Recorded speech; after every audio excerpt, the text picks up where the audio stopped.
Hello friends, എല്ലാവർക്കും കാറ്റത്തെ കിളിക്കൂടിന്റെ വരാനിരിക്കുന്ന ഒരു എപ്പിസോഡ് റിവ്യൂയിലേക്ക് സ്വാഗതം. ഈ റിവ്യൂ നിങ്ങൾക്ക് ഇഷ്ടമായെങ്കിൽ ലൈക്ക് ചെയ്തും സബ്സ്ക്രൈബ് ചെയ്തും സപ്പോർട്ട് ചെയ്യണേ. നിധിക്ക് പാർട്ണർഷിപ്പ് ബിസിനസ് തുടങ്ങാനായി 5 ലക്ഷം രൂപ കൊടുത്തിരിക്കുകയാണ് സുധീഷ്. ആ പണം എവിടെ നിന്നാണെന്ന് സുധീഷ് വ്യക്തമായി നിധിയോട് പറയുന്നില്ല. കടം വാങ്ങിയതാണെന്ന് പറഞ്ഞ് ഒഴുകി മാറി പോവുകയാണ്. തോമസ് ഏട്ടന്റെ ട്രാവൽസിൽ നിന്നും മോഷ്ടിച്ച പണമാണെന്നറിയാതെ സന്തോഷിക്കുകയാണ് നിധി. തുടർന്ന് കിളിക്കൂട്ടിലേക്ക് വന്ന നിധി അവിടെ നടന്ന കാര്യങ്ങളെല്ലാം ഭാസ്കരനോടും സുഭാഷിനോടും നികേഷിനോടും ഹരീഷിനോടും പറയുക.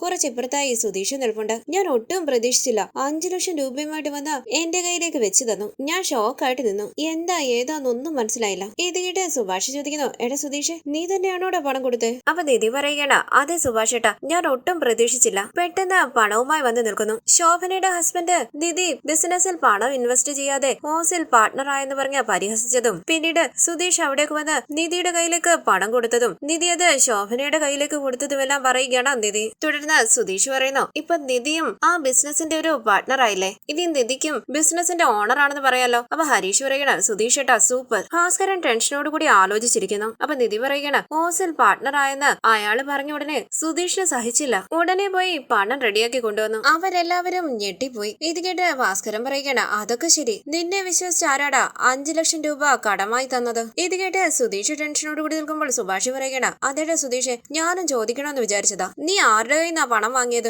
അതെന്ന് പറഞ്ഞ് സുധീഷ് ടെൻഷനോട് കൂടി നിൽക്കുമ്പോൾ സുധീഷ് എന്ന് ഉറക്കെ വിളിച്ച് അവിടേക്ക് വരികയാണ് തോമസ് ഏട്ടൻ. ഇത് കേട്ട് എല്ലാവരും പുറത്തേക്ക് ശ്രദ്ധിക്കുകയാണ്. ഭാസ്കരൻ പറയുന്നു, എടാ നിന്റെ ഓണറാ വരുന്നത്. സന്തോഷത്തോടു കൂടി സുഭാഷ് പറയുന്നു, തോമസ് ഏട്ടാ വാ, അകത്തേക്ക് കയറി വാ. സുധീഷ് ഉണ്ടോന്ന് തോമസ് ഏട്ടൻ ചോദിക്കുമ്പോൾ സുഭാഷ് പറയുന്നു, ദേ ഇവിടെ ഉണ്ട്. അപ്പൊ സുധീഷ് പറയണ, തോമസ് ഏട്ടാ ഞാൻ ഇവിടെ ഉണ്ട്. എനിക്ക് തോമസ് ഏട്ടാന്ന് സുഭാഷ് പറയുമ്പോൾ തോമസ് ഏട്ടൻ പറയുകയാണ്, സുഭാഷ് എനിക്ക് സുധീഷിനോടൊന്ന് സംസാരിക്കാനുണ്ട്. അപ്പൊ സുധീഷ് പറയുകയാണ്, ജോലിക്കാര്യത്തെ കുറിച്ചായിരിക്കും. സുഭാഷ് ഏട്ടാ ഞങ്ങൾ സംസാരിച്ചിട്ട് വരാമേ. അങ്ങനെ തോമസ് ഏട്ടനെയും കൂട്ടി പുറത്തേക്ക് പോവുകയാണ് സുധീഷ്. സുധീഷ് ചോദിക്കുന്നു, എന്താ തോമസ് ഏട്ടൻ ഈ രാത്രിയിൽ ഇവിടെ വന്നത്? അപ്പൊ തോമസ് ഏട്ടൻ പറയുകയാണ്, വാ വാ പറയാം. ദേ നോക്ക്, ഞാൻ ചോദിക്കുന്ന ചോദ്യത്തിന് സത്യം പറയണം. എന്താ തോമസ് ഏട്ടാ? എന്താണെങ്കിലും ചോദിക്കുന്നത് സുധീഷ് പറയുമ്പോൾ തോമസ് ഏട്ടൻ പറയുകയാണ്, എടാ ഓഫീസിലെ വണ്ടി വാങ്ങാനുള്ള പണം വെച്ചിട്ടുണ്ടായിരുന്നല്ലോ, അത് നീ എടുത്തോ? ഇത് കേട്ട് സുധീഷ് ചോദിക്കുന്നു, തോമസ് ഏട്ടൻ എന്തേ പറയുന്നത്? ഞാൻ പണം ഒന്നും എടുത്തിട്ടില്ല. അപ്പൊ തോമസ് ഏട്ടൻ പറയുകയാണ്, എടാ പണം കാണുന്നില്ല. ഇത് കേട്ടൊന്ന് പതറി സുധീഷ് ചോദിക്കുന്നു, എന്ത് പണം കാണുന്നില്ലെന്നോ? അപ്പൊ തോമസ് ഏട്ടൻ പറയുന്നു, അതേടാ പണം കാണുന്നില്ല, അതാ നിന്നോടൊന്ന് വന്ന് ചോദിച്ചിട്ട് പോകാന്ന് വിചാരിച്ചേ.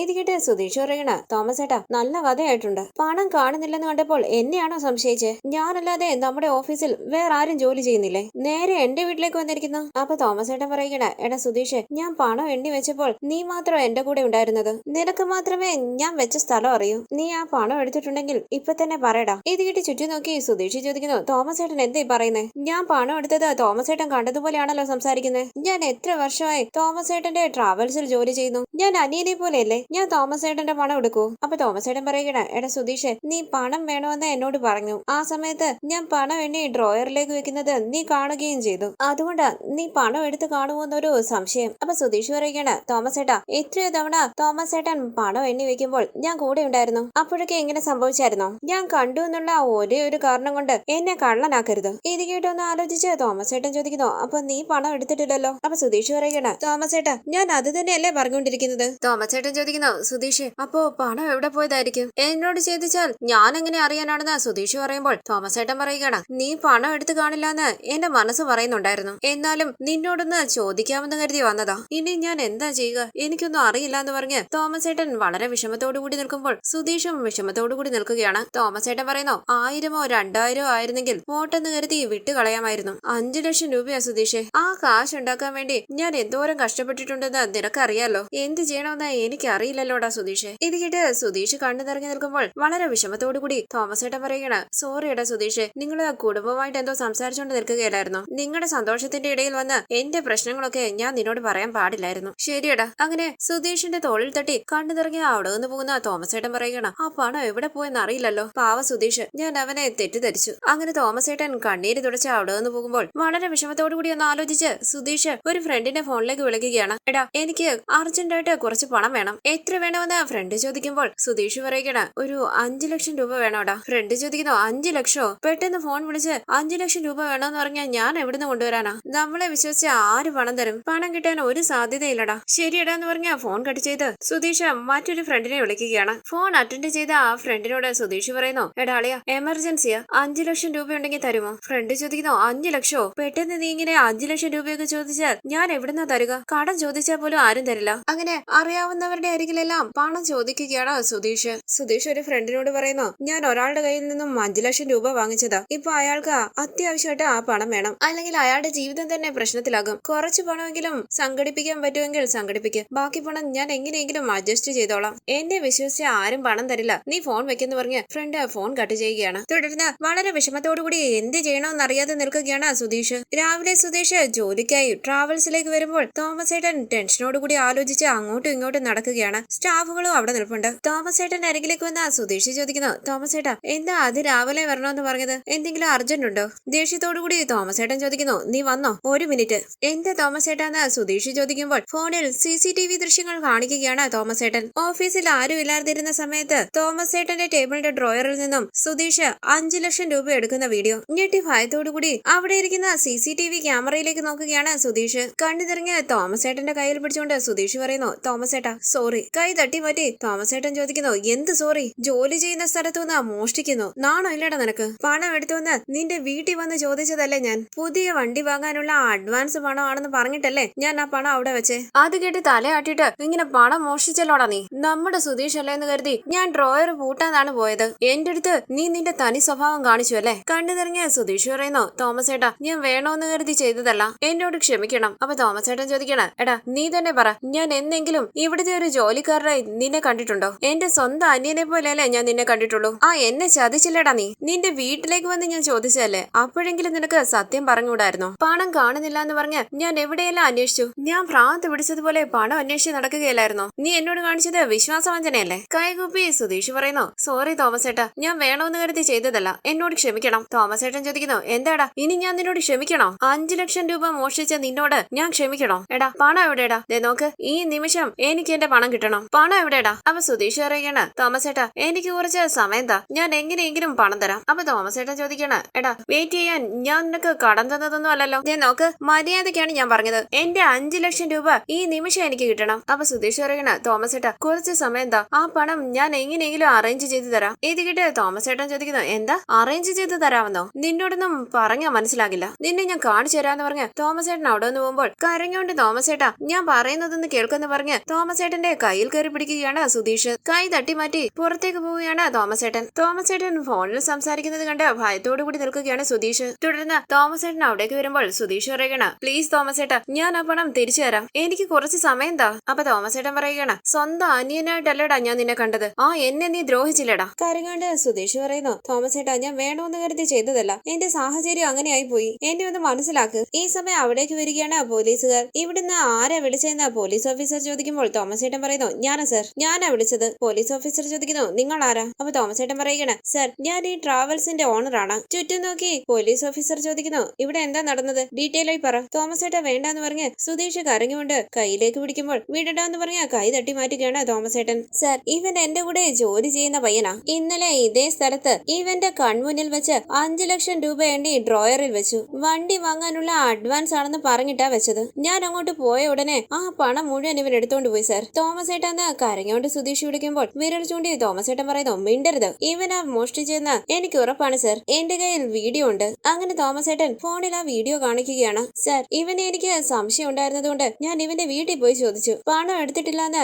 ഇവൻ സത്യം ചെയ്തു പറഞ്ഞു. ഞാൻ ഇവൻ പറഞ്ഞത് അങ്ങനെ അങ്ങ് വിശ്വസിച്ചു. പിന്നെ ആരായിരിക്കും എടുത്തതെന്ന് ആലോചിച്ച് CCTV പരിശോധിച്ചു. അപ്പൊ ഈ കള്ളൻ തന്നെയാ ആ പണം എടുത്തത്. 5 ലക്ഷം രൂപ എടുത്തത്. 5 ലക്ഷം രൂപ പോയത് പോട്ടെന്ന് കരുതി സമാധാനിക്കാൻ ഞാൻ അത്ര വലിയ പണക്കാരനൊന്നും അല്ല. ഇപ്പം പാടുപെട്ട് രക്ഷപ്പെട്ട് വരുന്നതേ ഉള്ളൂ. സർ ഞാൻ കഷ്ടപ്പെട്ടുണ്ടാക്കിയ പണമാണത്, അതെനിക്ക് വേണം. ഇവനാ എടുത്തെന്ന് എന്റെ ഈ തെളിവുണ്ട്. ദയവ് ചെയ്ത് എന്റെ പണം ഇവന്റെ കയ്യിൽ നിന്നും വാങ്ങിച്ചു തരണം സർ, പ്ലീസ് തോമസ് ഏട്ടാന്ന് പറഞ്ഞ് സുധീഷ് കരഞ്ഞുകൊണ്ട് കയ്യിലേക്ക് പിടിക്കുമ്പോൾ കൈ തട്ടി മാറ്റി വിരൽ ചൂണ്ടി തോമസ് ഏട്ടൻ പറയുന്നു, മിണ്ടരുത് സുധീഷേ, നീ വന്ന് എന്നോട് പറഞ്ഞതുപോലെയാണല്ലോ ഇപ്പൊ സംസാരിക്കുന്നത്. രാത്രി ഞാൻ നിന്റെ വീട്ടിൽ വന്ന് ചോദിച്ചതല്ലേ, അപ്പൊ പോലും നീ എന്നോട് പറഞ്ഞില്ലല്ലോ. അപ്പൊ നീ എന്നോട് പറഞ്ഞിരുന്നെങ്കിൽ ഞാൻ എന്തെങ്കിലും ഒന്ന് ആലോചിച്ചേനെ. ഇങ്ങനെ എന്നെ വിശ്വസിപ്പിച്ച് ചതിച്ചില്ലേ, നീയൊക്കെ ജീവിതകാലം മുഴുവൻ ജയിലിൽ കിടക്കണം. തോമസ് ഏട്ടൻ അങ്ങനെയൊന്നും പറയില്ലെന്ന് സുധീഷ് പറയുമ്പോൾ തോമസ് ഏട്ടൻ പറയുകയാണ്, സർ ഞാൻ ഇവന്റെ പേരിൽ കംപ്ലൈന്റ് തരാം, അവന്റെ മേൽ ആക്ഷൻ എടുത്ത് എങ്ങനെയെങ്കിലും എന്റെ പണം വാങ്ങിച്ചു തരണം സർ. അങ്ങനെ തോമസ് ഏട്ടൻ കൈകൂപ്പുമ്പോൾ കരഞ്ഞോണ്ട് സുധീഷ് തോമസ് ഏട്ടനെ വിളിക്കുകയാണ്. വാട ഇങ്ങോട്ടെന്ന് പറഞ്ഞ് സുധീഷിനെ പിടിച്ചു തെല്ലുകയാണ് പോലീസ് ഓഫീസർ. സുധീഷ് പറയുകയാണ്, സർ ഞാനൊന്ന് തോമസ് ഏട്ടനോട് സംസാരിച്ചോട്ടെ. അപ്പൊ പോലീസ് ഓഫീസർ പറയണ,